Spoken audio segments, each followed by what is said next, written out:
నశించబడుతున్న ప్రజలను ఏ మార్గంలో నడిపించాలి? నాకు జ్ఞానం లేదు, ధైర్యం లేదు, శక్తి సామర్థ్యాలు లేవు.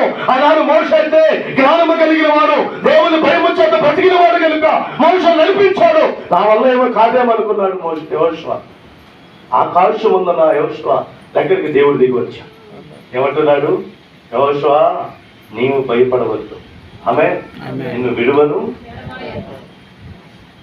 ఆ రోజు యెహోషువతో చెప్పిన మాట ఈ రోజుకి స్థిరముగానే ఉంది.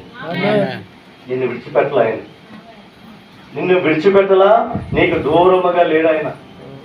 నిజముగా నీవు మొదలు పెట్టడం మొదలు పెడితే, దేవుని సన్నిధిలో నీవు అంగలార్చడం మొదలు పెడితే, దేవుని ఆధారము చేసుకుని దేవుని వైపు నీవు నిలబడితే, ఆమేన్, గగనము చీల్చుకుని ఆకాశముందున్న దేవుడు మేఘారుడై నీ ముందర ఒక ప్రవాహంలో కనబడుతుంది.